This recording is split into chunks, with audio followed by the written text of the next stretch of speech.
இப்ப நீங்க இடைநீக்கம் பண்ணீங்கல்ல, இதை கூட என்ன சொல்றாங்கன்னா ஒரு 6 மாசம் டைம் கொடுத்து பாக்குறாரு, அதற்கப்புறம் அவங்க அதிமுகவோட கூட்டணி போலாம் அப்படிங்கிற மாதிரி எல்லாம் பேசுறாங்க. விடுதலை சிறுத்தைகள் கட்சியில சட்டத்திட்டம் இருக்கு, சும்மா இல்ல, மற்ற கட்சி மேல இல்ல, எங்க கட்சிக்குன்னு பைலா இருக்கு.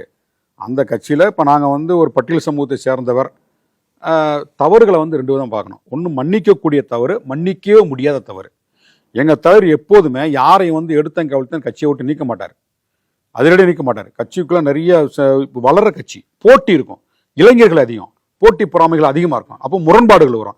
அந்த முரண்பாட்டின் அடிப்படையில் யாராவது பாதிக்கப்பட்டிருப்பான். அப்போ எவன் பாதிப்பை உண்டு பண்ணானோ அவனுக்கு ஒரு இடைநீக்கம் பண்ணுவான், கூப்பிட்டு விசாரிப்பான். மன்னிப்பு நான் மன்னிச்சுங்க, தெரியாம பண்ண சேர்த்துக்குருவான். மன்னிக்கவே முடியாத அப்படின்னா கட்சியை விட்டு நான் நிரந்தரமாக நீக்குவான். அப்படி யாரையுமே பெரும்பாலும் மன்னிக்கவே முடியாத குற்றம் யாருமே செஞ்சதில்லை, கட்சியை விட்டு பெருசாக நீக்கினதில்லை. இது பட்டியல் சமூகத்துக்கான தலித் மக்களுக்கான ஒரு அணுகுமுறை. இன்னொன்று, பட்டியல் சமூகத்தை சாராதவர்கள், அதாவது நான் தலித் தலித் அல்லாதவர் இருக்காங்களா, அவங்க கட்சிக்குள்ள இருக்காங்க. இப்போ அவங்க மேல ஒரு குற்றச்சாட்டு வந்துச்சுன்னா அதற்கு எங்களுடைய முன்னாடி மையக்குழுன்னு வச்சிருந்தோம், சென்ட்ரல் கமிட்டி. அந்த மையக்குழு இப்போ இல்லை, இப்போ உயர்நிலைக்குழு கூட்டம் தான், உயர்நிலைக்குழு தான். அந்த உயர்நிலைக்குழுல இந்த மாதிரி இவர் மேல ஒரு குற்றச்சாட்டு இருக்கு, இதை எப்படி அணுகிறது?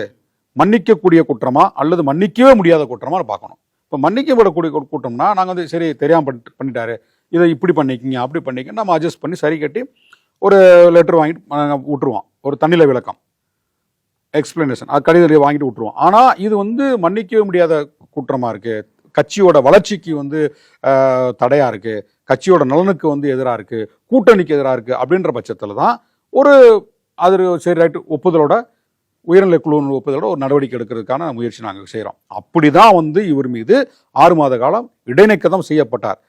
அதாவது இது டிஸ்மிஸ் பண்ணல, விளக்கம் கொடுத்தாரா? அதுக்கப்புறம் கொடுக்கற, டிஸ்மிஸ் பண்ணல, சஸ்பெண்ட். இது சஸ்பெண்ட் தான், பிடிக்காத ஒரு சஸ்பெண்ட் பண்ணிருக்கோம், டிஸ்மிஸ் பண்ணல. புரியுதுங்களா?